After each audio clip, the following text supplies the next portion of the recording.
दिल्ली में प्रेमचंद अग्रवाल ने की न्यूज वन इंडिया से खास बातचीत। ऋषिकेश से बीजेपी के विधायक हैं प्रेमचंद अग्रवाल। प्रेमचंद अग्रवाल बोले, मैं भी सीएम पद की दौड़ में हूं, मैं 4 बार की विधायक हूं और उन्होंने कहा कि महत्वाकांक्षा हर किसी की होती है।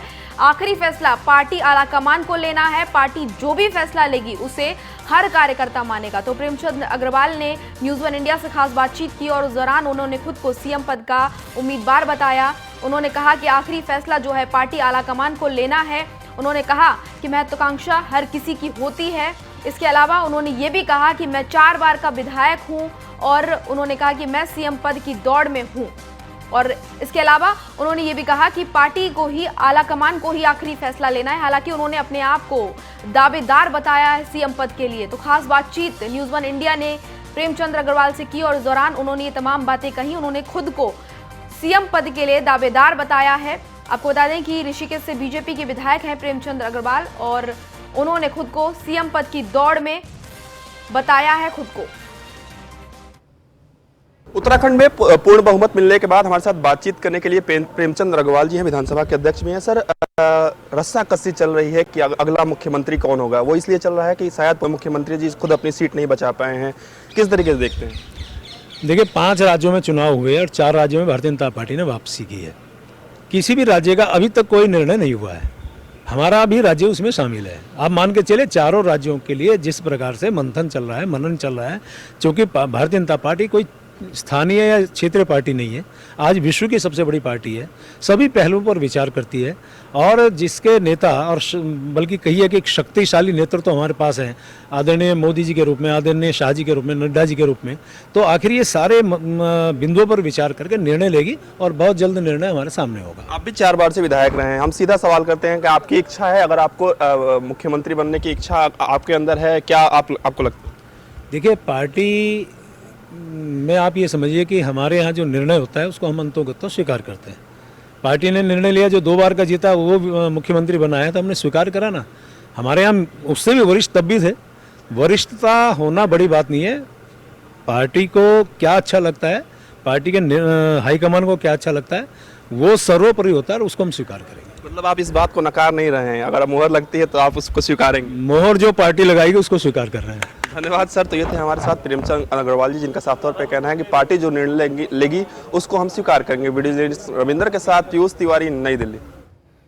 यूपी विधानसभा में बीजेपी की प्रचंड जीत के बाद योगी आदित्यनाथ का बुलडोजर एक बार फिर दौड़ने लगा है। कानपुर से लेकर मेरठ तक बुलडोजर की दहाड़ देखने को मिल रही है। दरअसल मेरठ अवैध रूप दुकानों पे जो बन रखी है मेरठ में, बदन सिंह, दब्बो की काली कामा और कानपुर में बाबा का बुलडोजर ने अभी तो ट्रेलर दिखाया है। पार्ट 2 में पूरी पिक्चर तो अभी बाकी है, जो सालों साल चलेगी। आपको याद दिला दूं कि योगी आदित्यनाथ ने अक्सर चुनावी सभा में ये कहते हुए नजर आए हैं वो कि बुलडोजर मरम्मत के लिए भेजे गए हैं, जो 10 मार्च के बाद फिर से बाहर आएंगे और अपने काम पर लग जाएंगे। तो अब काम पर बुलडोजर जो है वो लग गए हैं, तो काम अब शुरू हो चुका है बुलडोजर का। देखिए रिपोर्ट। पूरा तय हो चुका है। 80% सीटें भारतीय जनता पार्टी जीत रही है और मैंने तो इसीलिए प्रदेश भर के जितने भी बुलडोजर थे सबको अभी से मैंने मरम्मत के लिए काम पे लगा दिया है। मैंने कहा अगले 1 महीने के अंदर इनको मरम्मत करके ठीक करो।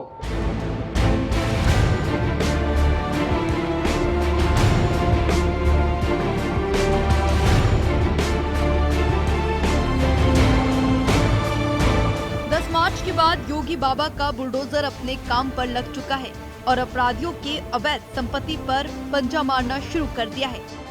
मेरठ के ट्रांसपोर्ट नगर में एक बार बुलडोजर फिर कब्जा और कुख्यात बदन सिंह बदो की अवैध प्रॉपर्टी को जमींदोज किया। माफिया बदन सिंह बदो ने सरकारी जमीन पर कब्जा करके करोड़ों की प्रॉपर्टी बनाई थी। बदन सिंह और उनके कुछ साथियों ने सरकारी पार्क पर अवैध कब्जा किया था। पार्क पर कब्जा करके फैक्ट्री बनाई गई थी और कुछ दुकानों का निर्माण किया था। ये जो आपके सामने अभी ध्वस्तीकरण हुआ है, ये पहले कभी पार्क की जमीन हुआ करती थी, अभी भी पार्क की जमीन है। इसमें धीरे धीरे भूमाफियाओं ने कब्जा करके, और इसमें जो सबसे बड़े भूमाफिया आपके मेरठ के बदन सिंह बद्दो और उनके सहयोगी, उन्होंने कब्जा किया हुआ था। और उसी में एक रेणु गुप्ता के नाम से इन्होंने यहाँ पे ये बिल्डिंग बना रखी थी, जिसका एमडी ने पूरे लीगल प्रावधानों का पालन करते हुए ध्वस्तीकरण का आदेश दिया और इसका ध्वस्तीकरण आज हुआ। मेरठ के बेरीपुरा रहने वाले कुख्यात बदन सिंह बदो की तलाश में पिछले 3 साल से यूपी पुलिस, एसटीएफ और दिल्ली पुलिस की टीम लगी है। पुलिस कस्टडी में फरार बदो पर 2.5 लाख रुपए का इनाम है। बदो के अतीत और हिस्ट्री शीट को जानने के लिए करीब 2.5 दशक पीछे जाना होगा। दरअसल मेरठ जिले के टोपी नगर थाना क्षेत्र के पंजीबीपुरा का रहने वाला बदन सिंह बदो लगभग 25 साल पहले मामूली ट्रक ड्राइवर था। इसके बाद मारपीट और जानलेवा हमले की छोटी छोटी घटनाओं से वह सुर्खियों में आने लगा। जल्द ही बदो पश्चिमी उत्तर प्रदेश के कुख्यात सुशील मुंज और भूपेंद्र बाफर के संपर्क में आया। यहाँ से वो लगातार अपराध जगत की सीढ़ियां चढ़ता चला गया। कुख्यात बदन सिंह के आपराधिक इतिहास की बात करें तो इसके खिलाफ हत्या से लेकर जमीनी कब्जा तक करने के सैकड़ों मुकदमे दर्ज है। पिछली सरकार में बदन सिंह बदो की पूरे यूपी और एनसीआर में तूती बोने लगी थी, लेकिन 2017 में यूपी में योगी की सत्ता संभालते ही बदन सिंह बदो सहित तमाम अपराधियों की उल्टी गिनती शुरू हो गई। बीते साल में भी बदन सिंह बदो की अवैध संपत्ति पर बुलडोजर चला था और एक बार फिर उसकी अवैध संपत्ति पर बुलडोजर चला है। सीएम योगी जनता से किए अपने वादे को निभाने में जुटे हैं। योगी के बुलडोजर का अगला निशाना कौन सा माफिया का अवैध कब्जा होगा, इसका इंतजार हम सभी को है। न्यूज़ 1 इंडिया के लिए मेरठ से अतुल शर्मा की ये रिपोर्ट। अमेठी में ग्राम समाज की जमीन को लेकर हुआ खूनी विवाद संघर्ष में बदल गया।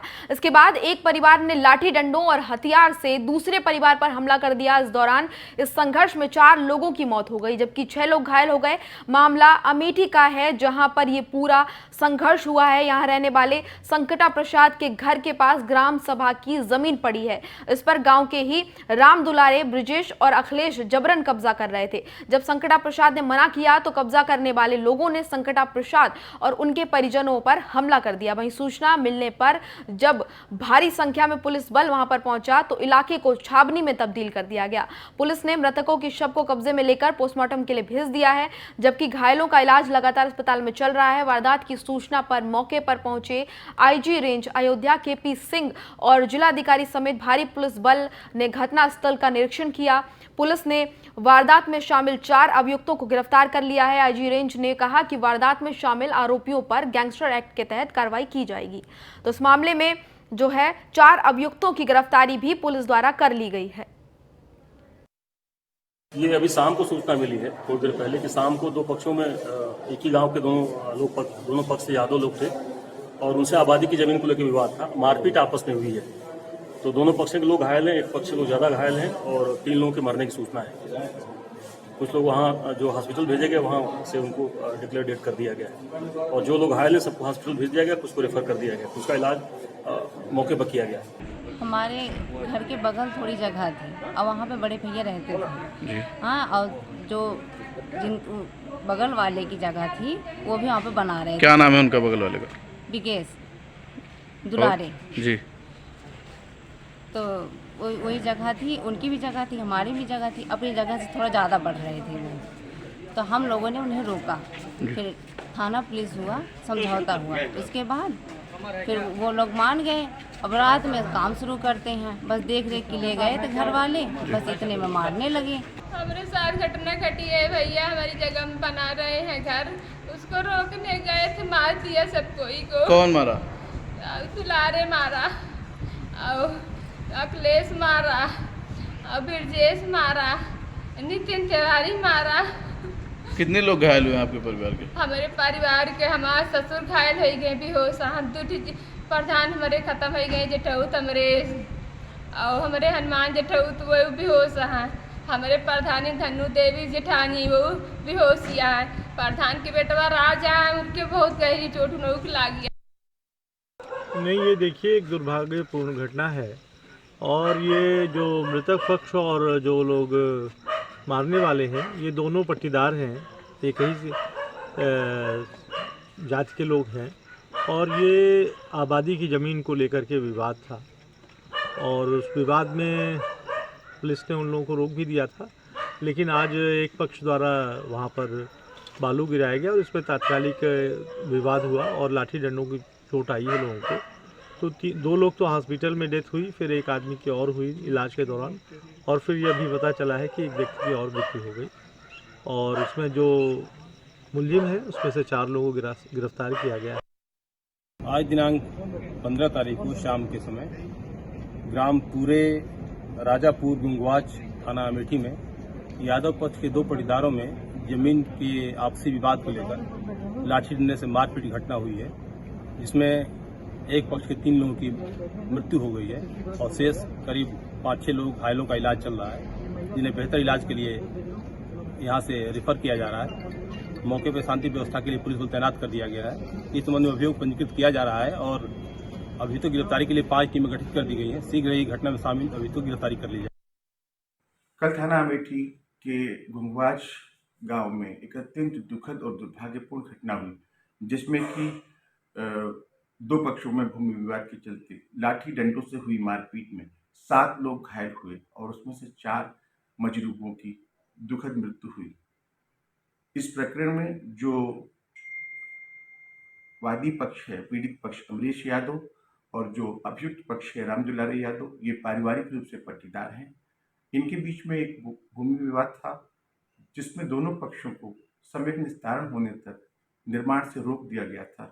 कल 15 मार्च को आकस्मिक रूप से इनके बीच में विवाद हुआ, जिसके परिणाम स्वरूप जो राम दुलारे यादव का पक्ष है उसने लाठी डंडों से मारपीट शुरू कर दी, जिसमें कि अमरीश यादव के पक्ष के 7 लोग घायल हुए, जिसमें से उपचार के दौरान 4 की मृत्यु हुई।